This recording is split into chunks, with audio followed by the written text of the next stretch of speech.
What's up, everybody? Welcome to another episode of Fresh Perspective. Today we have a wonderful topic, but before we get into that, let me introduce my co-host, Man, Ray. I am super excited to be back on the pod.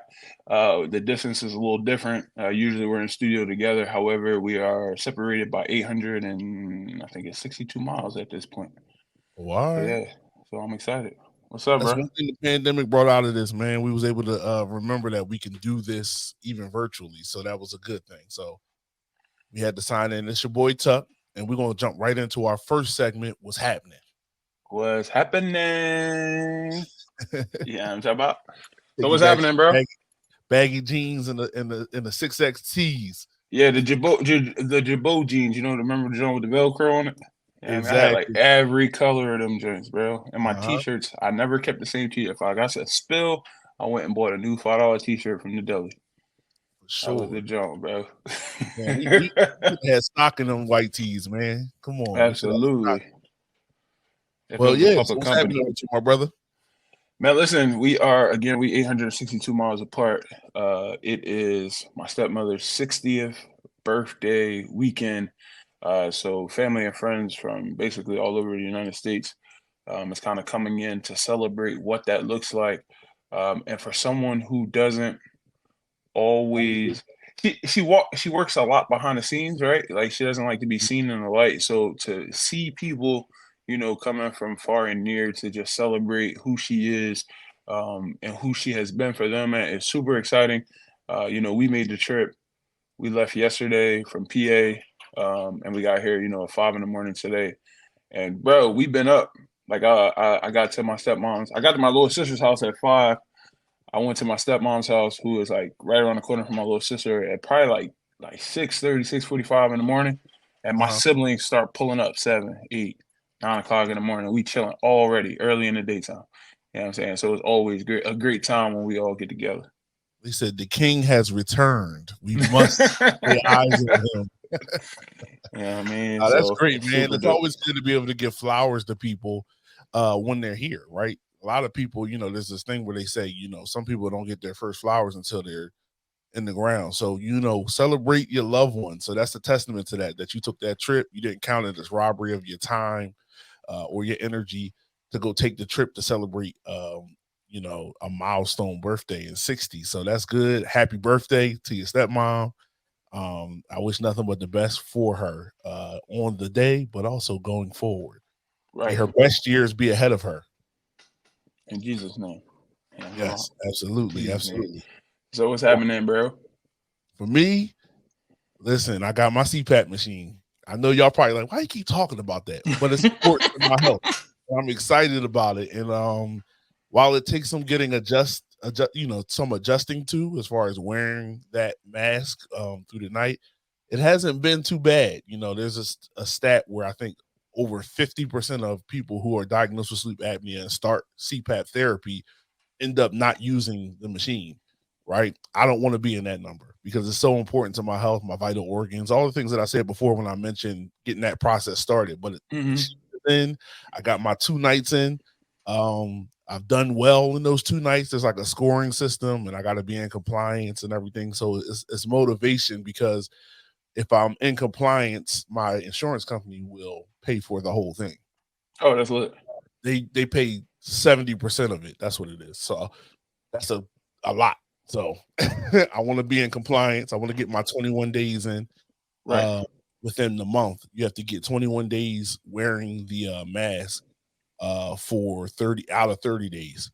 So in the days count for every 4 hours you wear the mask overnight. So it's not like a whole 8 hours. They count about four. So if I do 8 hours, I've worn it. Basically, in their minds, I've worn it 2 days. 2 times, 2 nights. So Okay. if I do 4 hours, I get a day. So that's the good thing. But yeah, so that's what's happening with me. I'm getting my health together. We just sat down, or we were sitting down, and we said we need to have another sit down, me and my wife, and we were like, we need to get back in the gym. So not only for physical health, but for mental health. Um, yeah, and I got some ministry things that I'm working on at my home church, Careview Community. So that'll be some interesting stuff. I'll be back in the saddle. I did the youth ministry for 2 years, but during the pandemic. So that was interesting. One of my years was during the pandemic. So now I'm getting back in the saddle, and yeah, that'll come, and we'll be able to talk about it once I really get those things planned out. But I had a good meeting with my pastor, and he gave me the green light. So Wow. ready to get So into so that's exciting because that's one of my main focuses, within our ministry right now is the youth, it. Hmm. and being able to lead them. And as we go back into Saturday service starting in June, we'll be teaching, the children on Sunday mornings for Sunday school. And Okay. God laid on my heart for me to come together. Like I've been putting like ebooks together and like planners and stuff like that together for everyday people. But God Hmm. laid on my heart to create a workbook. You know how like when we used to go to Sunday school when we was kids, they used to have like workbooks or Yeah. pictures with Bible verses and stuff like that. So God Hmm. laid on my heart to develop a workbook, sort of like a curriculum for the youth, and be able to share it with other ministries and things like that, so that they too can share the curriculum with their students, or yeah, their Sunday school students, as well, or whatever that youth ministry looks like, man. So that's super exciting, bro. Yeah, I mean, we're Yeah. about to link in, lock in and kind of work through some things together, because Yeah. iron sharpens iron. So. Oh, 100%. And what I'm doing now, so I did the youth ministry in 2019 and 2020, right at the beginning of the pandemic. And I'm now moving more into like the young adult side of things. So what we're going to do is we're going to kind of do a launch for that, and we're looking to create a network because there's also this whole um tale, and I think there's stats involved where it says that a lot of young people leave the church at 18 and they don't return until life Hmm. beats them up enough around 40 years old. And then they Hmm. come back and say, I need to get back connected with God and to get, back connected with my local church community and things of that nature, because life has life from 18 to about 40. So my whole thing is I noticed that there was a nice amount of people between the ages of 18 and about 40 that were kind of forming at our church. And I said, we cannot leave them unengaged, right? You have me and a couple other people and couples, me and my wife and some other couples and some other singles and soon to be marrieds that have grown up in the church. And there were some new people that were coming in that were around our age and even a little bit younger. And I said, we need to be engaging them intentionally. We can't just like let them float in and not have something that's geared towards that age group, so that we can be connected to each other and then connect to other church homes and things like that, because we are the body as a whole. Right. So it is good to do some cross pollination, to have some events. So a lot of the stuff will definitely be spiritually edifying, but also enriching, culturally enriching.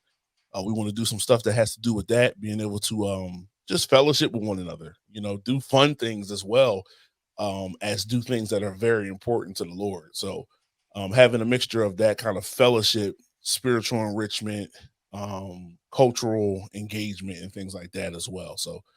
So yeah, some pretty exciting things on the horizon. I feel good to kind of get back in the mix. I'm a deacon in my church, so I'm always in the mix, but to Hmm. kind of get specifically back in the mix and feel like this is a calling, especially because I work with students that can range from that age range from 18 to 20, actually probably 16 to 20. 65 Yeah, or yeah. 65, because there's some 65-year-old students.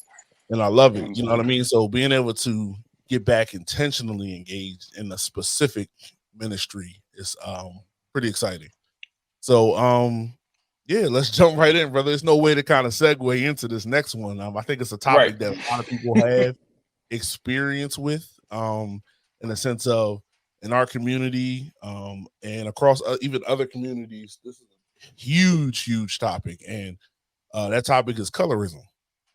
So we're going to dive in. We're going to talk about, I guess we'll give a little bit of historical perspective to it, but I think to talk about it from both of our angles, because um, no surprise or no secret here. I'm brown skin, you're lighter skin. Like kinda, you're on two of the three spectrums, because then there's Right. dark skin as well. So Maybe at some point we'll have another conversation like this, and we'll have someone who is darker skinned too, to kind of give a full perspective of the whole conversation.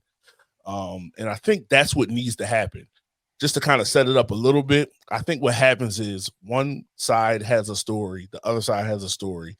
Each side thinks their story is more traumatizing or more, whatever. You know what I mean? And so there is Right. no like comprehensive conversation. It's just like, yeah, you tried to say that we had this issue, but you did this to us. You said this stuff about us, and it's just a never ending cycle of just like going back and forth about it. So I think this should be a good conversation. There'll be difference of views because we come from different sides of that. And in the Black community, skin tone and hair texture is like one of the top things that get talked about, right? You know what I'm saying? The thing that comes to mind when you do that. Right. We call light skinned people with hair your texture. We say Rico Suave. We would say Pretty boy. pretty boy. We would say, Right. oh, he like, or if it's a girl with the same, oh, she light skinned with the good hair, or she did it like good hair, being that texture of hair is better than or more superior than the coarser hair. So Right. there's this dialogue that happens, and I think if I say it from my perspective, I feel like I'm in between because I'm not really I'm probably I think I'm right in between color wise. Like like I'm just in the middle. And so I've been able to see like the far sides of like light skin versus dark skin, and then kind of feeling like left out as brown skin. Like, oh, I'm not always in the conversation. Like I'm just kind of in the middle somewhere. But then there's the other side where it is like, okay, but if I'm in a room and I'm the darkest in that room out of other Black people or other people who identify as Black, then I do become the dark skinned one in that room. So Darker then skin. Facts. I get to experience, that. So let's just dive right in. What do I'm with you it. Let's do it. So, man. So when you was like, "Yo, let's talk about that," right? Just to give the folks a quick little backdrop. When the new episode drops this Monday, Memorial Day, man, y'all better go check that joint out. It's dropping. We had a very special guest on that episode, but we were asking, like, at the end of it, we asked, not crazy question, but questions that kind of like spark, like kind of like excitement, especially if it was like a deep conversation throughout the pod. And the question was, who is your favorite sitcom mom? And we got to talking, and our guest got to talking about the sitcom. Bro, I ain't go back and watch it. I'm just be real. I ain't watched that joint yet. But she spoke about somebody. I'm like, well, who the heck is that? And they both got real excited and amped up. And I was like, Florida. There we go. And I was like, oh, well, y'all can't take my Black card because technically I'm half and half. You know what I'm saying? Like both my grandmamas is white and both my granddaddies is Black. So technically you can't take something I only got half of. So that's kind of how this conversation came about.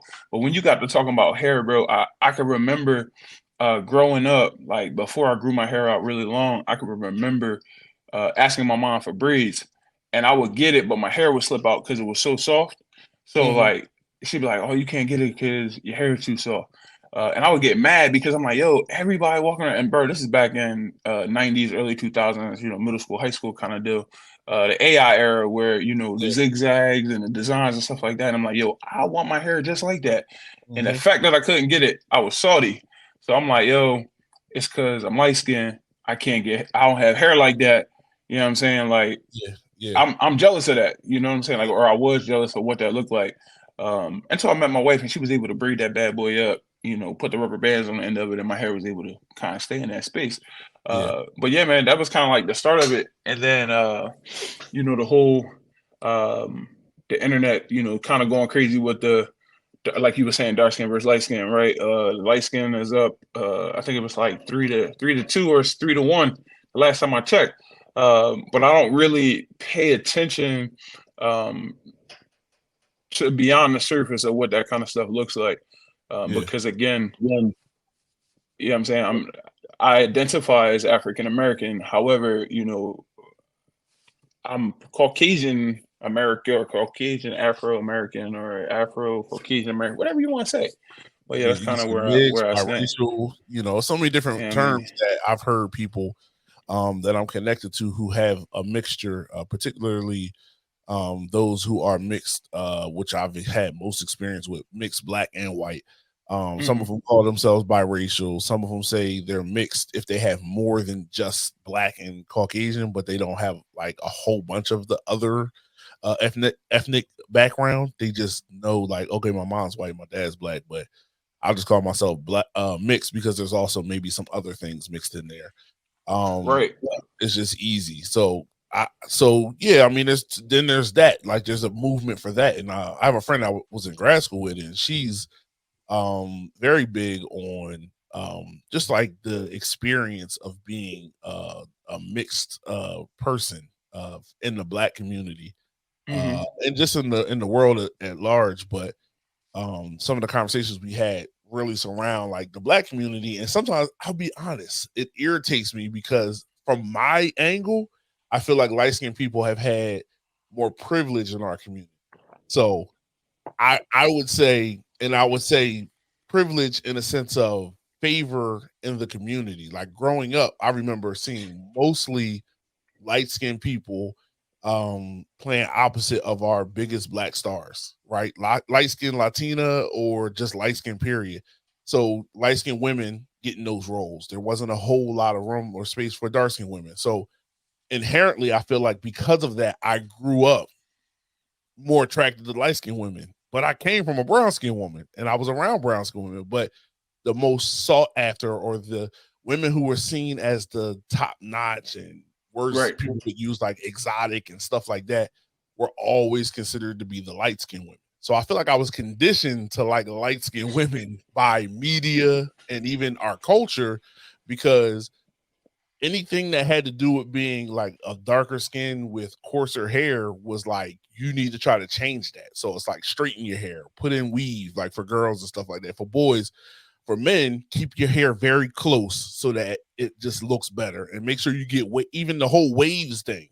It's so your hair looks better than just like how it just naturally can grow. You know what I mean? And some people's hair grows naturally in the waves, but for the sake of this conversation, like, you did so many things to separate yourself from your natural look because your natural look wasn't close enough to the standard, which was ultimately white.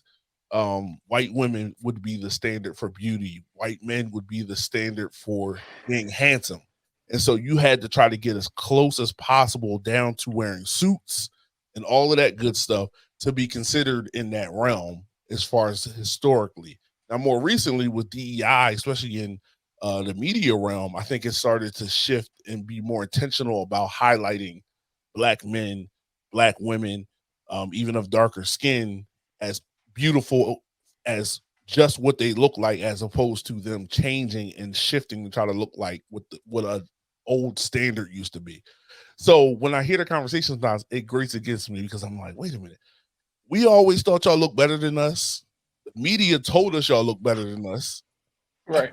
So throughout history, we've always been treated as even lower. So like, I'm not saying, because I'll talk about the history in a little bit of where it started from and how it started that way.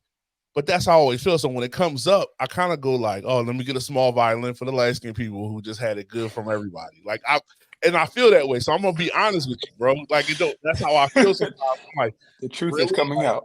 Like, are you like, what do you mean? Like, I keep hearing these stories about trauma. Then I have to, after I think, I'm able to say, well, that's their experience. I can't knock their experience. If they're sharing what their experience is, I can't tell them that because I had this experience, your experience is not valid. That's just their experience, and I feel the way I feel, but it may not be the right way to feel, and it doesn't negate. I wouldn't even say right or wrong in this. I would say I feel the way I feel, and it doesn't negate the way they feel and how what experiences they had. Or if you want to include yourself in the license game, experiences you might have had that might feel negative from our community, like because I'm light skinned, you talked to me this way, or you said this, or you thought like you share thoughts about me in this manner because of my skin tone, and it Right. doesn't get talked about enough. And that's kind of like what my friend would tell me is like, yeah, it doesn't get talked about because of the way culture and media kind of props us up as these like beautiful people compared to the other people who belong to the same group as us. Um, they don't realize that also hurts us as well. because it kind of isolates us from everybody, because like one group might not accept you culturally, and then now this other group resents you because you're Right. being propped up as this, and so they're both treating you in a negative manner. So that's when I started to really understand it. So I actually have a really really personal experience with what that looks like, right? So again, I stated like both of my grandmothers, so my mother's mother, my father's mother, they're both Caucasian. My grandma, my daddy's side's not here anymore, but my mom's mom is a Caucasian. She's Italian, um, and when my mother was born, it was like the tail end of like what that segregation, racism kind of deal, like how heavy it was, like in the '60s. It was kind of like the tail end of what that looks like. Mm-hmm. And my great grandfather basically gave, my mother's mother an ultimatum. Um, and he was like, it's either you can have a place to live or you and your child don't got a place to live. And she gave all rights up to my grandfather, who then lost the rights to who I called my grandmother, which was my grandfather's sister, his older sister, Mm-hmm. who took my mom, raised her as her own, and even like down to us being her grandkids. You know what I'm saying? Like she really embraced what that looked like. Yeah. We weren't. She raised my mom from a baby, bro, from like 2 weeks until she passed in 1994. Uh, but that situation literally um, put me in a space of colorism, bro. Yeah. Now, when I really think about it, um, my mother has a relationship, with her mom, but because you know I asked why a thing is a thing. So as you see me say my mother's mother, I say it because I asked for a relationship. She told me no. And I'm gonna be real, it hurt my feelings because as your grandson, while I am, this, Mm-hmm. as your grandson, I should be able to have a relationship with you and be able to ask questions, right? Yeah. She would do things like, promise us that she'll come to an event but never show up, right? And I understand why she's not showing up because she's not used to being around this. I'm just keeping it funky. Right. Right. That's Right. really what it is. And being seen in that space. She hasn't grown from what that space looks like in her life. Right. Um, and that, for a long time was like one of the hardest things for me to get over was the fact that the one where my mother came from didn't want to be in the same space as us. Like she came to Right. one family event since my little brother found her. I think it was like Ancestry or Facebook or something like that. He found her. She's been to one Christmas event, bro, and she's never been back to anything else. And she's Mm-hmm. been back in the picture. We've been married 10 years. She's been back in the picture maybe 14 or 15 years, Okay. but she won't show face with us. I'm just being real. She won't show face with us. Like she'll hang out with my mom in the house, but she won't go nowhere with her. It Yeah. is the weirdest flex. Yeah. You know what I'm saying? It's like it's super weird, bro. Mm-hmm. And that's kind of that part of it. But I ain't always been this dark. I've been a lot lighter than this. I work outside, so obviously my melanin is coming in from the great sunshine. But there are instances where hanging out with my other black friends. Like I got a lot of friends who are darker skinned than me, right? Like they Mm-hmm. just they got a lot more melanin than I do. And I can remember growing up when we would ride our bikes out and stuff like that, and we was all into mischievous things. Like we would do stuff that didn't make sense looking back at it now. Um, and there was this one time where we kind of got caught, but we didn't get caught red-handed. Like we didn't have the product in our hand or whatever the case may be, or whatever the situation is that we were doing at the time. We didn't have it in our hand. Allegedly. Um, Allegedly. no, it wasn't in our hand. It wasn't there, bro. You would have Allegedly. seen it. It's got Allegedly. It two allegedly wasn't. two Whatever two you wheels, allegedly did. handlebars. You That's know what what I I'm said. saying? Like, Allegedly did. Let's keep it on the alleged. right. All right. So allegedly, yeah, I'm saying, but so it was myself, it was my brother Nate, it was my best friend who, God rest his soul, he's not here anymore, Lavon. And then it was Mike Wilson and John John, right? So Mike Wilson and John John, white guys, right? They're white boys. Lavon is a dark skinned guy, Nate's a brown skinned guy, and I'm a light skinned guy. So we literally got all the spectrum, bro. Like literally Yeah. had a whole spectrum. The Come on, cops talk to us or Nate Wyatt. whatever. Yeah, man, that's my man's in them. Yeah, yeah, Yeah, yeah, that's my boy. yeah. But we literally, get pulled or whatever, and not really pulled over, but the cops started to talk to us, right? So they immediately they ain't say nothing to John and Mike, like nothing. Like they could have not have done whatever it is that we were doing. They had nothing to say to them. Yeah. But they really targeted and profiled myself, Nate, and Vaughn at the time because of the color of our skin. Uh-huh. And when we were in that space as kids, we didn't really think about it. But looking back at it, I'm able to say, because of this topic, I'm able to say that it actually exists. And it actually exists in our friend groups, it exists in our family, it exists at work, where you might see, someone of the lighter persuasion Mm-hmm. get a reward or a benefit or a promotion before somebody else of a darker tone because they are, in my opinion, they are closest to whoever's given that promotion. Does that make sense? Makes 100% Like, sense. you know what I'm saying? Like they're closer to this, and they're giving them the promotion based off of the tonality of their skin.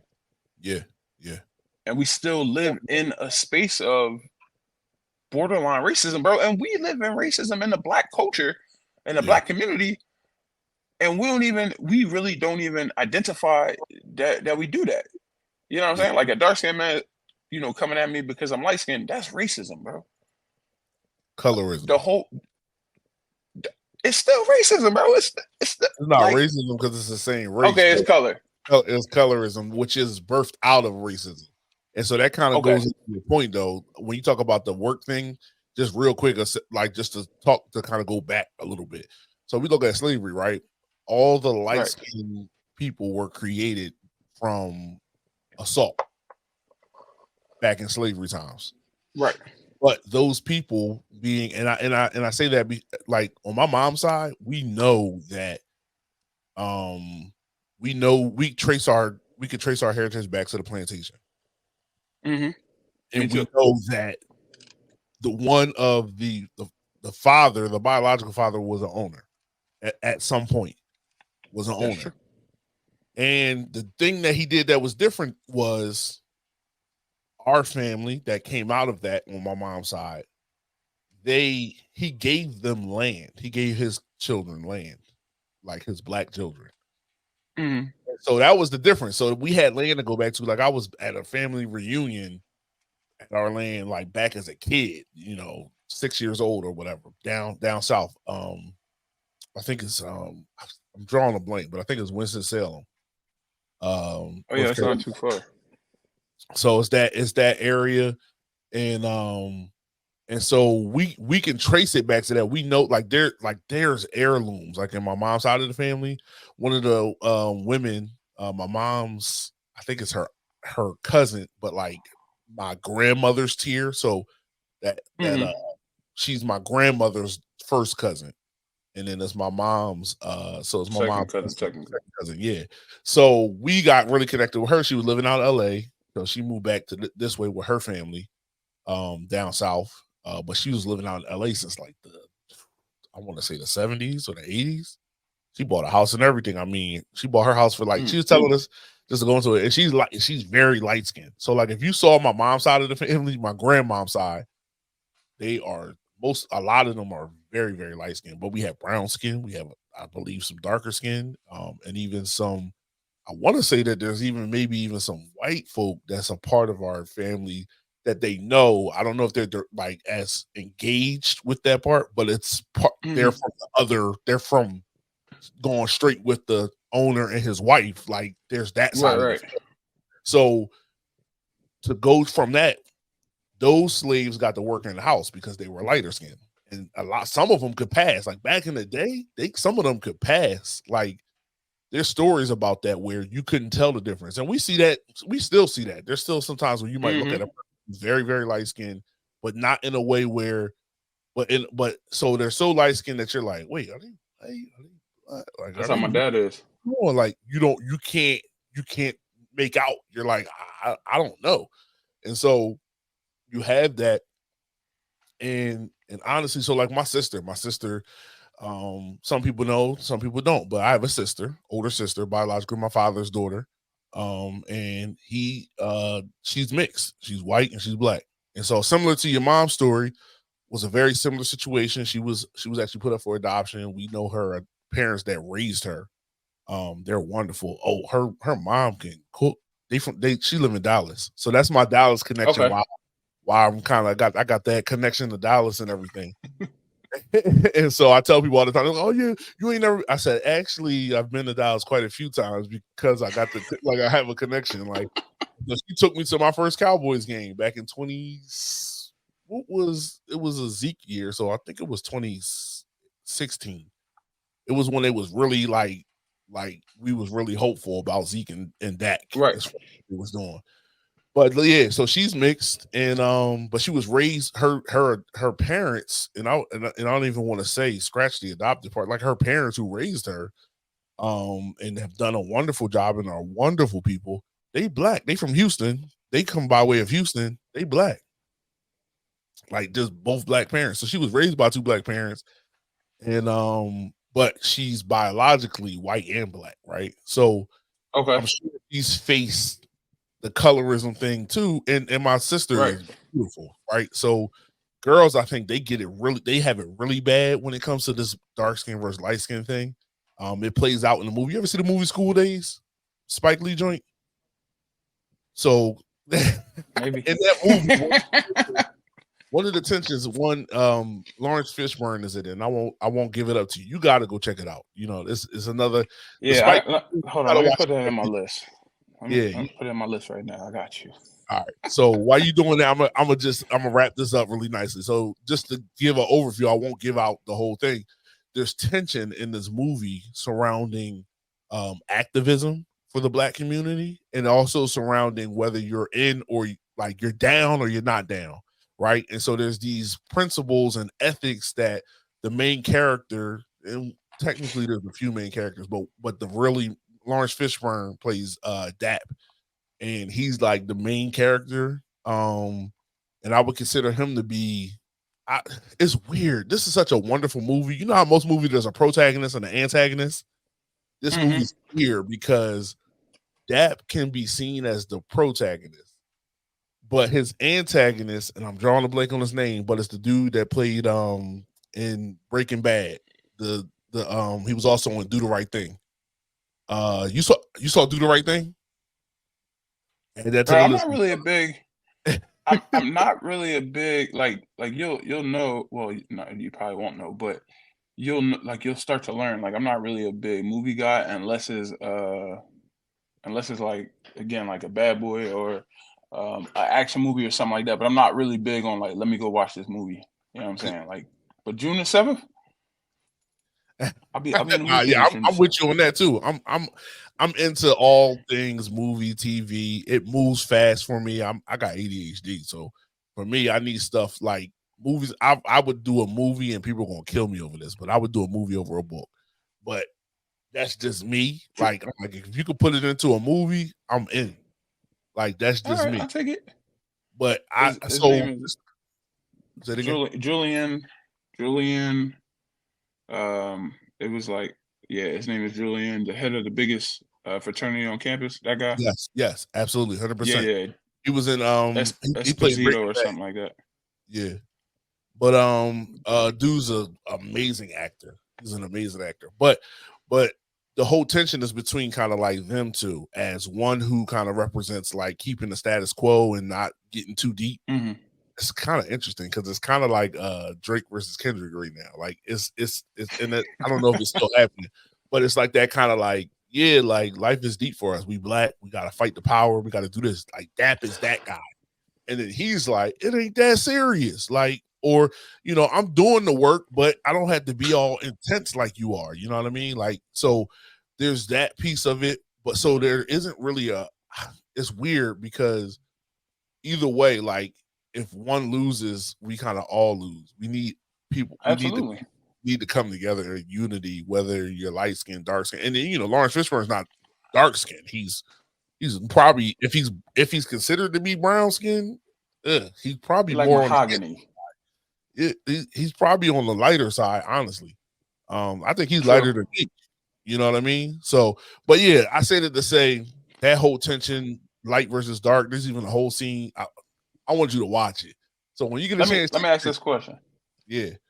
No, I am. I'm definitely going. I'm definitely going to check that out. Mhm. So let me ask you a question. How do you feel? And this is very. I won't even say it's controversial. Um, but how do you feel about how other colors, and I'm not speaking just in in our community, right? But other colors. So you have Caucasian, and then you have um, a little darker than like just your regular. Uh, Sorry, y'all. This is real and uncut. Um, but I don't know if y'all can hear her behind me, but A little it's bit. okay.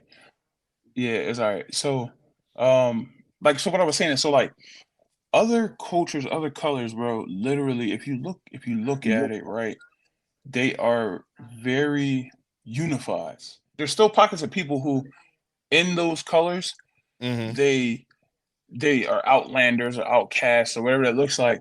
But those who unify, like if we really get on the same page and unify as color or colorism or like whatever this looks like, if we Yeah. unify, we're a lot stronger. But what I think is happening, and it dates back to what you were talking about with slavery, it dates back to that, and that's where competition began between light skin and dark skin, or light Yeah. skin and brown skin and dark skin. That's kind of where the competition began because what you said is you said um, the lighter skin like would be in the house. Realistically, that is 100% true. My dad's father, father's father, so my great grandfather was born of a slave owner and a slave, Mm-hmm. and it was because she was in the house. She was light skinned. She was in the house, so that's how it happened. Yeah. So And that's the assault, by the way. I don't no, mention it is that. People try to make it seem like what's the dude? I'm sorry to cut you off, but it was a guy. They try to make it seem like he was in a romantic relationship. You cannot be in a romantic relationship with somebody who you own. It's not an possible. asset, It's not possible. That's like saying that somebody can be in a relationship with a cow. Like you looked at slaves as cows. So how are you going to right? say, oh, we were in a romantic relationship? So for everybody, for this one person, I looked at you as a human in a romantic interest, but the rest of the people who are connected to you are not. Anyway, that was a tidbit that I No, just that's real life though. So that's super light. So yeah, you can't be in a romantic relationship with an asset. right. It's impossible. That's like saying like here we go. So I own these, Mm-hmm. and I'm in a romantic relationship with these. It is impossible. Like you said, it's impossible Can't because do it. it is indeed an asset. Yeah, If you and it own it, really it's an starts with asset. your mindset or my mindset. Like my mindset is like you said that let's just use those AirPods. That the AirPods are an object, something that I use. So that's not ever something that I would say.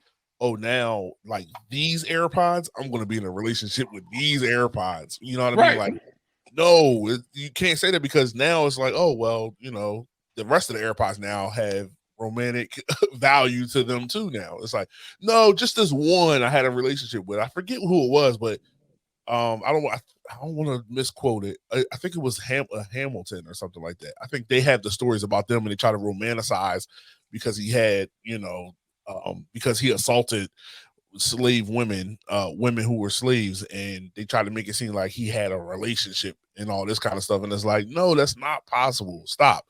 This all came from assault. And my point to saying that is I understand. So when you say that light skin because they were out of the lineage of the slave master, some way Hmm. conform out of the slave master's family, they come out of that and they're light skinned. This is the I would say this is the whole argument or the tension that's between light skin and dark skin that I see from that point is you're in the house, you're getting some perks. We know Hmm. you're getting a better sleeping quarters than we are. You're Air getting conditioning. better clothes. You're getting better food because the slaves that had to live in those, homes on the plantation that were just like whatever, Mm-hmm. you out there and then you out in the field, they're getting scraps. You know what I mean? Just to sustain you and get you back out there the next day. You're getting scraps. You're not getting the most high quality. Sometimes they're getting food that's rotten. You're in the house. You're not getting that. You're getting better everything than we are from a accommodation standpoint. But what we don't acknowledge in that situation is being in the house also lends you more to being assaulted, like we're talking about. Like Mm-hmm. it gives more time and space for that to happen. So that happens. Also, being in the house, it puts you at the bottom of the totem pole, just like the dark skinned slaves feel like out in the slave, but you're in the house, and now in the house amongst other people who are European, fully European, you're the low of the low, and they talk to you how they want to talk to you. They treat you how they want to treat you. They blame on you what they want to blame on you. Mm-hmm. So you're like, okay, yes, maybe this is better than what you have, but it's still a traumatizing experience at the same time. So just to kind of take it back to the historical view, I think even fast forward, what we're saying as people who are brown skin or dark skin is like you get treated better than us as light skinned people. In society, you get seen as beautiful. Up until probably like the last 5 years, you type in beautiful people, beautiful women or men, they're always either if a black person shows up, they're light skinned. And then it's Asian, it's of course European women and men, it's and then you got to scroll far. If you just type in beautiful people, like you used to have to scroll super far down. Now they've changed it because Google it was brought to their attention like, hey, your search engine is not showing any black people under beautiful people for a very long time. And so now when you type it in intentionally because they went in and fixed the algorithm, now Mm-hmm. you see at the top there's even dark skin like Lupita, I think, shows up on the first page. Oh, Yep, right here. right. I just looked it up. So you could tell I did my research too. So she shows up on like the first page or whatever, and it's like Lupita is gorgeous, right? But in the '90s, nobody would ever have said that. I mean, there was a No, that's few a fact. people. I think like Naomi Campbell, of course, as a supermodel, she was one of the ones that was darker skinned that people just touted as like all universally beautiful, like black and white people and Asian people seen her as just universally beautiful. But you can count on one hand how many dark skinned women got that treatment. It was always Right. light skinned people. That light skin. I'm just speaking of women because that's like what I remember seeing. Every woman who I was told that was the baddest was light Mm-hmm. skinned. That's just what it was. Like That's that's what until it I can was. start to really see. Mm-hmm. That's until Right. I can see.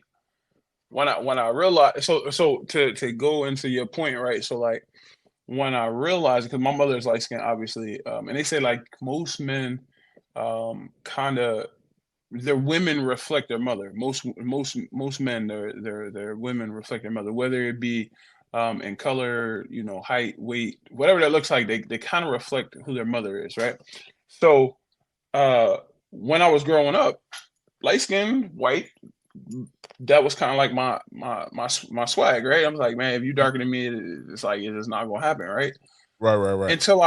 Until I really understood, because there are some amazingly beautiful dark skinned women in this world. Mm-hmm. And the crazy thing is, because we talk about like light skinned people having like good hair, like this kind of hair, you know what I'm saying, like Yeah. the coarse, not non-coursed hair. Yeah. But the crazy thing is, there are dark skinned women with hair like this. Oh, for sure. Sure. Literally, there, like I've witnessed it firsthand. There are dark skinned Mm-hmm. women who have hair like this. Um, and to go into is this is not even debate, but this discussion is so crazy because um it literally makes this a competition, bro, when it really ain't even supposed to be a competition. It's supposed to be a unified, like we supposed to come together unified, and really begin to take things over and knock things down as if we were rhinos, as if we were a pack of rhinos, together running through the jungle, because you got different size rhinos. You have some of them may be darker. Some of them may be lighter, right? But Mhm. when they're all together, they're all charging forward after a goal. Slavery really took us to a space of competition, and in that competition it divided us, in our color. It divided us and is not allowing a lot of us, in this colored community. A lot of us are still stuck in a slavery mindset because we're Mhm. competing against one another when we should be collaborating with one another, right? There's a saying, Right, right. that I live by. I can go faster by myself, right? Because I'm not carrying a bunch of weight. But guess what? When I team up with someone, I go farther. I have Mhm. examples. My podcast, my first podcast, to sit down with Ray Phillips, right? I was going and going and going and going and going. I was super fast, right? Yeah, But when yeah. we got together, we took this thing to the next level, and I was going further past than where I was. My Yeah. business, my landscaping business, I was going fast. I was making, a ton of money by myself, right? Mhm. But when I got with my business partner, we began to go further. Yeah. So when we unite, we see greatness, but society is going to always keep us divided by spotlighting a Kendrick and Drake, or a Will Smith and Will Smith and a Chris Tucker. Like, it's literally going to continue to divide us because society understands that when we as colored folks get together and Mhm. we all become on one accord and one page, greatness is going to come from what this looks like. So why not keep them divided? Why not keep them in a slavery mentality? Why Mhm. not keep them there? Yeah. And to be honest, we are so wrapped up in what society says about us, or we get stuck in, and I'm sorry that I'm going on this rant, but I'm very passionate about what this looks like. Yeah. We get so stuck with the, hey, if I'm light skinned, my family was, or my ancestors was inside, and if I'm dark skinned, my family was outside, and I'm going to keep replaying that and keep replaying that and bring it back up. But guess what? While that may happen to them, it didn't happen to me or you or your mama or your or your dad or your whatever that looks like. We have to be able to snap out of what that looks like, right? Pull our pants up and get on one accord.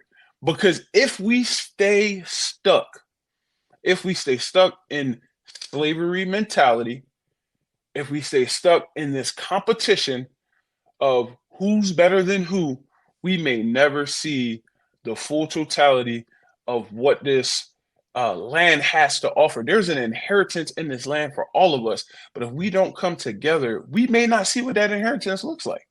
Yeah. And that's why society does what it does. And I digress. But look, I agree with you saying too. And the other part of this is we have to be able to, for lack of a better word, gatekeep our culture. Mm-hmm. So I think people misread what Kendrick was saying. They made it about light skin versus dark skin because they happen to be lighter skin, or light skin, dark skin. But we have to also remember Drake is a Canadian. And so what Kendrick's whole point is, Drake is cosplaying a black American person when he's doing what he's doing.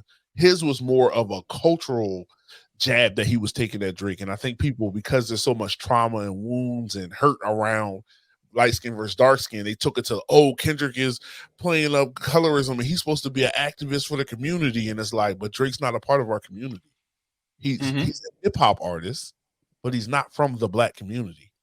Yes, he might have spent some time with his cousins in Memphis and all that kind of stuff. That's where his pop is from. And he got to spend Keep time with family down there. keep talking, bro. I gotta grab the door. Keep talking. All right. But at the same time, we have to realize that Drake is not from America. He's not from the black community. And that's why Kendrick, in the Not Like Us part, he goes into the different artists who are from the black community in Atlanta, had to bolster his black image. And at one point, he says, "How many black features until you feel black enough?" Like in one of the songs. And so he's saying, you're striving for that. You're trying to be that. But in reality, you're not that because you're treating our culture like it's a costume to put on. Right. And so the conversation was way more complex than it was way more complex than light skin versus dark skin. I don't, because at the end Drake takes a jab at him, and says, he says to him like, you talking all this, you're supposed to be a black king, but what you're doing, you're with a light skinned. That's my dad, bro. What's So up? we talking about what this looks like. Right, This right, this right. is brother. Like you can kind of see it over here in the back on the backside. This is brother. So So, they are way lighter than me. mhm. So and they black. But this Yeah. is what we was talking about. They came What in we to talking visit real about? quick. Yeah, yeah. Yeah, I mean, So it all looked right, like, I got you. look, I thought I was seeing dope because I saw. I was like, "Oh wait, what just happened?" It just threw me off because he walked past and then another one came at the same time. I said, "Yo, am I Yeah, tripping?" I had to show it because so we Mhm. we literally talking about it, and they Yeah, literally came up to the hotel because yeah, again we're having a party, so family gonna be nonstop. yeah, Um, and you literally talking about light, like because you were saying like how some of them could be mistaken for white. yeah, Literally, if you see them in a picture, you're like, oh, they white. yeah. They're not light skinned, they white. That's yeah, right. And so that's been something that's been a thing for forever. That's actually saved some people back in in history. That's actually saved some people that they could actually pass and as long as nobody knew that they weren't black, that they were Mm-hmm. black, like they were safe. You know what I mean? So that has happened in our history, and so yeah, my whole thing is I think this whole light skin versus dark thing got brought up because it happened to be a light skinned person versus a darker skinned Right. person. And really it was about the cultural aspect. And I think we have to protect the culture because listen, we grew up with some white boys that's a part that we look at as a part of our culture. You know what I mean? There's people like but they don't they're not like putting it on like a costume. They just grew up like that's who What they that grew looks up like. around. Everybody who's black or even if it's in a Latino community, you almost like Latinos, like especially light skinned Latinos, like you almost can mistake like somebody like who might be white that grew up in their community. You might mistake it and be like, oh, they Latino. You like, nah, like, but they might speak Spanish. They might do all the things that Latinos Mm-hmm. do culturally. Um, because that's what they grew up around. Same thing with the black community. They may talk the same way, you know what I mean, flow the same way, vibe the same way, posture the same way. And it's like, it's not an act. It's not like you're coming from something that's totally different and you're just putting this on because you want to be cool with us. It's like, nah, that's who you are. So it's a difference if somebody's actually in the culture, um, or let's say of the culture, or if they're in the culture. So I look at Drake as in the culture, but not of it, Of the right? country. Right. I Right. see Kendrick as of the culture and in the culture at the same time. Right. But our culture is so vast, and I think Kendrick's issue with Drake, from what I can understand based off the things he was saying, some of his issues when it comes to his cultural, what could be considered cultural appropriation, is that you're highlighting like some of the most negative parts of our culture and making it seem like that makes you black. That's what the problem. That's where I That's question your blackness is like, yeah, your dad is black. Like his dad is black American. So it's like technically he can say, I'm part black American. But he's like, you grew up in Toronto, you grew up with Jewish customs from cultural mm-hmm. standpoint and a religious standpoint. Like you weren't raised in this. You didn't, and we could tell because you've taken the most negative things and you uplifted them in your persona, even though it's the furthest thing away from who you really are. And you bought your way into the streets because that's the reality of it. Drake bought his way into the streets of America because he got the money to do so, and you Right. forced it. So you're not black because you can do those things. Because all black people who have to live through those things that you're highlighting are trying to get away from them. Most of them. Some people that's just what they know, and they stick to what they know. But a lot of us, like, and I say us because I'm not even from that part of the culture. That's why I'm saying I wouldn't even try to put it on. My person who I relate to more persona wise would be a Donald Glover. I don't know if you know who that is, but Yeah, I know. Donald. I know who that is. All right, cool. So Donald I know who Glover, that is. he's a black man, but he even has a line in one of his songs. He did a lot more rapping back in the day where he says, I'm too white for the black folk. I'm Mm-hmm. too black for the white. You know what I mean? Because he's not what people would look at and say, oh yeah, he's black. Like he's a part of hip hop culture, but he also does hip hop. And he's black. He does soul, neo soul. He does Mm-hmm. like pop type music as well. He does all kinds of things, but he has a line saying that because he's felt that, like, oh, I'm not considered black because I'm not in the street. I'm not fighting. I'm not doing this. And it's just like, that's not what black is, though. Like, black is so many different things, right? Beautiful. Those are different aspects that may show up in our community, but we're more than just those things. We're more than violence. We're more than drugs, whether using or dealing. Mm-hmm. We're more than, of course, guns. We're more than blowing money fast. We're more than all those things. And his issue with Drake was about that. It was about your persona is based in the stereotypes of who we are.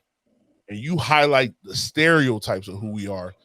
You don't ever really dive into the excellence of who we are, the beauty of who we are, unless it's attached to those stereotypes that we try to highlight.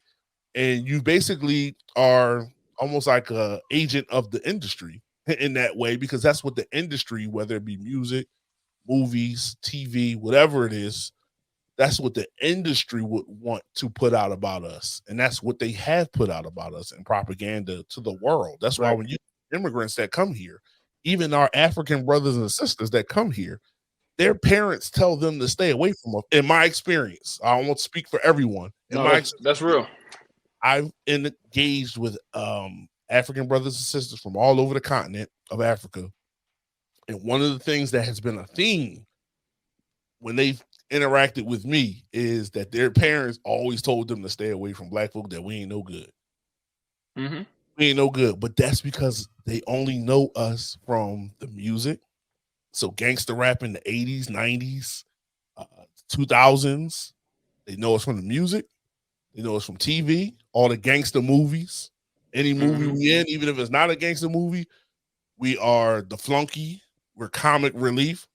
We're really, in a societal standpoint, we're looked at as useless outside of if we're making somebody laugh or serving somebody, which serving is not bad, but I'm saying the mindset about service.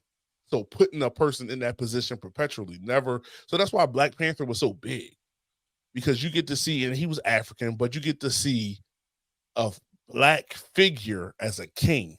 Now, I wish they would do the Mansa Musa movie, because that would be dope. But you get to see a black figure in that light. The only people we get to look at like that are people who started off in the industry, entertainment, music, whatever. So like Jay-Z, the now recently exposed and probably canceled Diddy. Like, The Diddler. So and so these are the guys you're looking at. But then guess what? They all did crazy stuff. So then this craziness comes out, this abusive, this rageful craziness comes out, and you're like, he was supposed to be an idol for the culture of somebody who came from nothing and built themselves up to billions. And now we're seeing, oh, this dude he was supposed to be an icon, like somebody you could look at, inspire you. Now you're looking like, oh, goodness, dude's a monster. Like, what in the world? If he denied everything. He said it recently, before like a week before this video came out. The dude said to us, "Truth tells all," or time will tell all truth," or something like that. That he posted out, like, and he's been saying he's innocent. That these claims are just nothing but defamation. And here go the video. And he says, "Boom, whatever." I don't want to get into all that, but then he tried to apologize, bro. Your apology is not accepted here. We do not hit women. That was weak. It was weak anyway. It sounded like well, I'll say this, based on the setup, it sounded like, I'm sorry I got caught. That's what it sounded. I'm sorry you saw that. That's put it really on. But I don't even think PR put this statement out. PR would have told him, because I think there's still an angle, even though they settled in civil court. There's still another angle, because they're going after him for like trafficking and stuff. So there's still an angle where he can be charged criminally. And his PR probably told him, do not say anything right now. It doesn't look good for you to go on. But if you watch Making the Band, you knew he was a psychopath. You knew he was a sociopath. I'm sorry, a sociopath is a better way to put it. If you watch Making the Band, you knew Diddy was a sociopath. You knew it. Bro, we were just talking about that. So we get to the hotel, right? And it's a Cold Stone. So I spent a lot of summers here, so I know like all the little spots here or whatever, right? Yeah. So it's a Cold Stone Creamery. It's like 0.4 miles away, right? So it's like a quarter Yeah. mile away. Take about 4 minutes to walk there, but it's raining outside. So I told my wife, I said, I want some ice cream. I think I'm gonna go to Cold Stone. She's like, we driving? I was like, no, I'm walking. And she was like, you walking in the rain? I said, girl, it's just water. I said, do you remember when Diddy had Dylan and all of the Oh, that's Day 26 bad. dudes walking in Chopper. New York for some cheesecakes and some Cambodian breast milk and like all this kind of stuff? Do you remember that? You I said, mixed and it they with went and they me, did bro. it. You know what I'm saying? They went and they did it. But you know what I mean? So it's like I could Yeah. walk that far. That ain't nothing. But yeah, he was through. It is what it Bro, is. He was through. that was a power trip. That wasn't no character building. Character building Mm-hmm. is one thing, but that they had to walk across the Brooklyn Bridge. Bro, that's a long walk. That's not character building. That's a power trip. That's a I have something you want. I'm in control. Mm-hmm. I'm gonna show you I'm in control. Go get me that cheesecake. If you want this Bro. deal, if you want to be in this thing. So we already knew, and I'm sure the whole Yeah. industry, I don't care who it is, they coming for y'all. I'm telling you now, because if it's them or you, this is where we learn, like you said, we got to stay together. These people get Mm-hmm. rich and they separate themselves. They get Yeah. rich and they separate themselves. And the problem is they haven't picked up, they haven't understood that they giving you what they're giving you to keep us quiet. Because they Mm-hmm. can always say, oh, what do you mean there's racism in America? Look at Jay-Z, look at Diddy, look at Jordan, look at LeBron, they give you all these, look at, oh, Barack Obama was the president. There's no racism. Look at all these people. But right when things hit the fan, because look at all the other people, the European folk that got in trouble. Their stuff, they got in trouble. I ain't saying they didn't get in trouble, but ain't nobody talking about it that much. They got the fame. It's not magnified. They Yeah, it's got not the magnified. fame. That's what so to your point, to kind of wrap it right back in and kind of, we could probably go through another episode of this, honestly, but maybe down the line we can have one more person on for a different perspective. Maybe a woman, or Right. women can come on and kind of give their insight as to what that tension was like for them growing up, and even now as women, dark skin versus light skin, and things like that. I think there could be a lot of healing. I look forward to a healing conversation around this topic, because at the end of the day, like, Jay-Z was a little bit prophetic when he did the song "Story of OJ." You know what I'm saying? Like, Mm-hmm. OJ had that mindset. I'm not black, I'm OJ. Then that whole murder thing came up, and it was like, okay, you sure? You sure? You sure you above, like, being seen as less than, or being seen as the person, with all the accolades, but as soon as something goes wrong, everything flips. Because at one point he did transcend color. OJ was the man at one point. Got, rest his soul. I believe in redemption. We believe in redemption. So rest his soul if he did get Absolutely. over to Christ or whatever at some point. God rest his soul. I don't talk bad. I'm not talking bad on him, but what I'm saying is that mindset happens with a lot of our entertainers and our leaders. Is like they get access, and what happens is those who control it, they make it scarce. And this is why, this is to your point, this is why we compete with one another instead of bringing each other, right? We get a Mm-hmm. ladder, right? They let the ladder down. They say, yeah, come on up, come on up. We climb up the ladder, and the first thing we do is turn around and pull that ladder back up. The first thing we do, because if I let you in, if I let you up here, they gonna kick me out. They gonna kick both of us out if I let you up here. You know what I mean? And it's like, no, this is why we got to stop climbing up their ladder.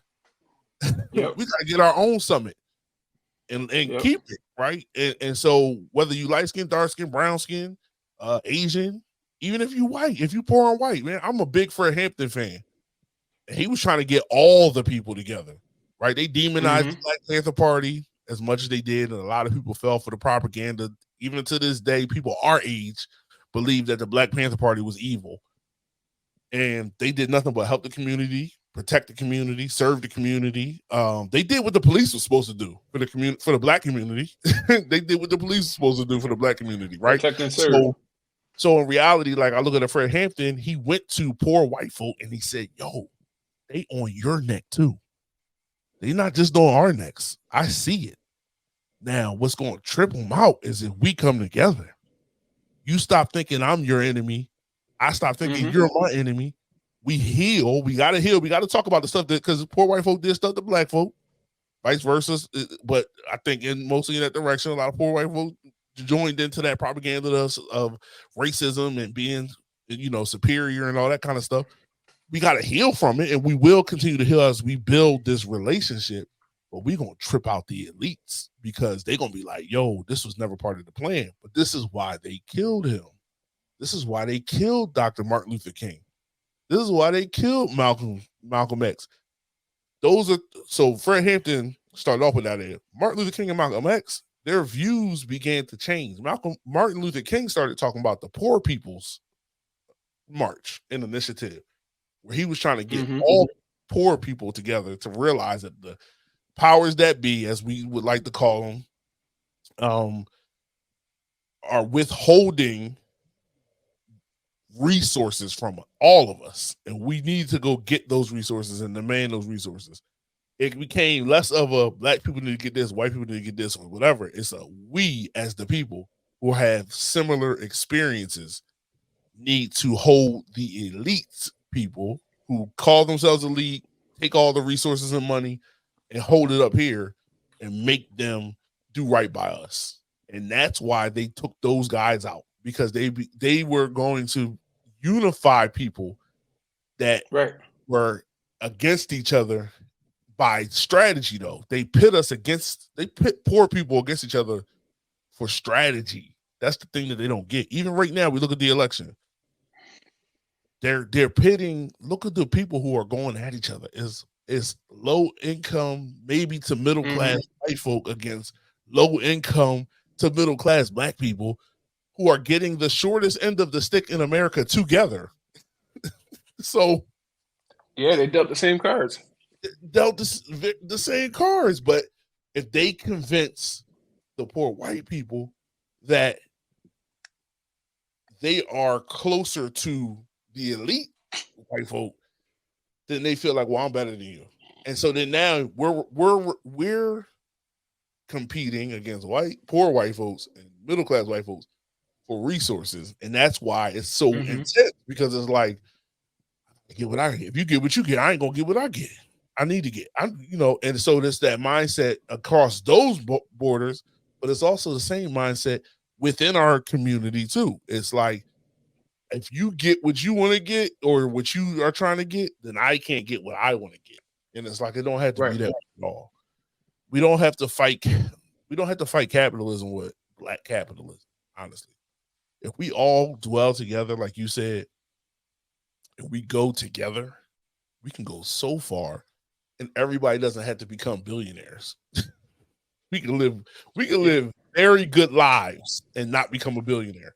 And that's the thing. I love Gary Vee. Gary Vee said it. He was like, there's people out there, like, he's like, maybe $40,000 a year is good for you if you're a single person and like all you want to do is certain things, like, but you got to decide, like, if you're chasing millions, there's some certain type of work that comes with that, right? And so the kind of point, though, we definitely need to unify, but I think that only happens by having healing conversation about our experiences, whether we're light skinned, whether we're brown skinned, or whether we're dark skinned, and really talk about what happened, why it happened, and how we want to move forward. What does our future look like? Because our future, I'm gonna be real with you, bro. My kids, they mix, they black, they Latino, and they black, Latino, and white. You know what I mean? No way around it. Most of us in America that's black got white in us. Period. Like, that's just the way it is. You're not 100% straight from the motherland unless you are first generation here, like you came over from a country in Africa. But my children mixed, bro. It's a lot of mixed children out here. They predict that in the next like 20 years, most of the children are gonna look like you. Like the children and the people, they're gonna look like you. Racially ambiguous. You're not gonna really know, like, oh, they might be Native American, they might be Latino, they might be black, they might be. You're not gonna know who's what. Like, it's gonna be just. And so people who look like me is gonna become me or darker, might few and far between in our nation. You know what I mean? Because more people are mixing and coming together from different ethnicities and all that kind of stuff. So the world's going to look different, right? It's going to be a few of us that still have that mindset in our mind because we're going to still be brown skin or dark skin, but there's going to be a lot of people that's mixed. There's people mixing across the Right. world, not just in our nation. You know what I mean? So not only mixed in color, but they're going to be mixed in culture, mixed in language, bilingual, trilingual, quadrilingual, whatever it is. You know what I mean? They're going to have, it's going to be such a mixture that it's going to, so this is my last thing I'm going to say. Right. The mix is coming, right, to the point where the next generations are not going to be as concerned about this topic as we are and were.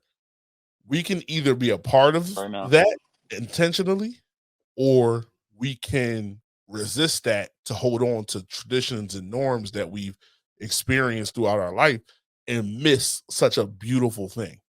So that's my thought. No, that's good. I think this conversation was great. I think this conversation was much needed. As a matter of fact, I think we could probably continue this conversation, Yeah, but for the sake of time and and what's going on here and all that kind of stuff, I think we should. I definitely think we should bring it back, yeah. and we should talk about the. I think we should talk about so when people like even like my wife's mom, for instance, she thought I was Puerto Rican, bro. And I ain't got a Puerto Rican soul, like I ain't got a Puerto Rican gene in my body, bro. But Right, because of my skin, because of my hair, the way I carry myself, I guess is like, yo, he's got to be Puerto Rican. I yeah. think that we should really have, and you brought up the kids. I think we really should have that conversation. Um, how because you have it from that perspective, right? You have light skinned kids, like them young boys look very simple. They I think they're a little lighter than me, honestly. My son would definitely be. And My daughter took a little bit more brown, just a little bit more brown. She got a little closer to just a me. little bit. I think we should really navigate because healing is important. Hmm. Um, and and I believe that if we come together, you and I, we come together, we have these conversations, and we have folks on who can talk about it from a non-biased, um, no agenda, and be able to really push out what it looks like and begin the healing process. I Hmm. really believe with everything inside of me, I really believe that those who come back to watch this or listen to it, however they can digest, our content, I believe the healing process begins to matriculate down the line, right? It'd be like a domino effect. Once we push it down, all the way down, right? I really see that. And then we will begin to see the coming together. How I was saying, like, yo, we need to collab as opposed to compete. We'll begin to see more and more collaborations in our community and not in the entertainment industry. Like, there's a lot of collaboration going on in the entertainment industry, our colored community. However, I'm speaking of the black and brown people who I can rub elbows with down here. Does Right, that make right. sense? Um, I really believe then we really will begin to see the change that it is that we're looking for. End of the day, that's what I believe. I fully agree with that, my brother. I think this definitely will continue on. I think it's an important conversation. It's one that we can have tactfully, and with the intent of healing from it, but also being real about it. Like I got to be real earlier in the episode on how I felt when light skinned people bring up their gripes or their plight about their Mm-hmm. experience in the black community, but not from a space of invalidating, but just talking about it. And I think it will be helpful to have definitely women come on, because I think there's a deeper even conversation there that happens, because we men, we talk trash. You know what I'm saying? I know you've probably been called white boy before. I've seen it done to light skin folks, especially folks who are mixed.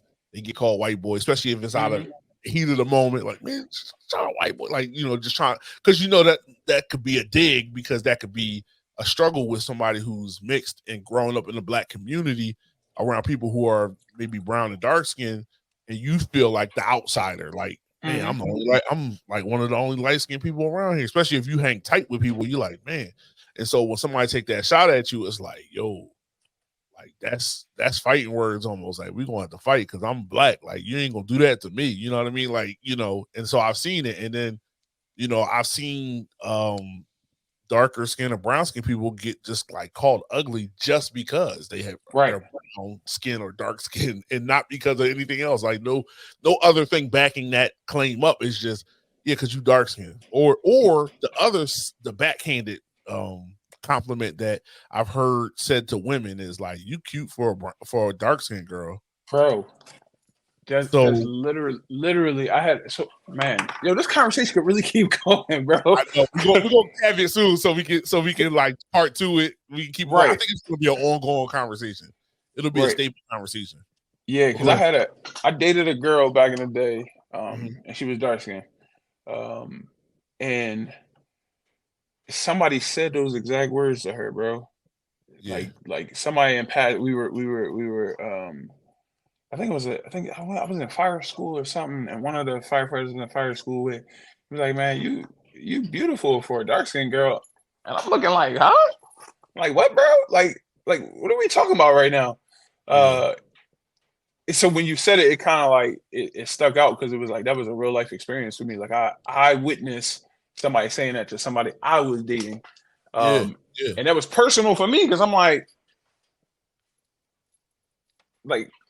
what does that even have to do with the price of beans over here? Like that don't even make sense to me, bro. Like that shouldn't even have been bought up. Like you wouldn't say so. Then flip reverse. Crazy part. That's how we talk. That's how we would not we, but that's how people were talking the culture about dark skinned women. Flip to the reverse on the light skin side, you get where we talk about women. It's like you automatically get, oh, you're beautiful. Oh, right. You think you or but then on top of that, you're stuck up. Oh, you stuck up. You bougie. You bougie. You this. You that. Yep. So even though they're getting more favorable look of like you're just inherently beautiful because you're light skinned, right? They're still getting negative stereotypes attached to it too. Like, oh, you bougie, you this, you used to being spoiled, you used to this, to that, and so, and then also just the harassing. Like, bro, we know, like, I remember growing up, and I don't think I had the maturity enough to speak up in those times, but I remember seeing dudes just like thinking they just was going to keep going after this woman because, you know, she light skinned, pretty, you attracted to her. Okay, all those things can be true. But then, like, just the constant harassment and the entitlement to be able to be in the space and think that it's okay is like, it's crazy. But honestly, you know, like you said, we can keep going today, but we're gonna stop it here. Yeah, because they're gonna kill me if I keep going today. Yeah. You gotta get back to the fam. They gonna choke me out in this job. I gotta get back to the fam. So it was a good conversation. I look forward to having more of these conversations, y'all. Thanks for tuning in. Ray, you got any last words before I sign out? Yeah, man. Just remember, again, we go faster alone, but together we go further.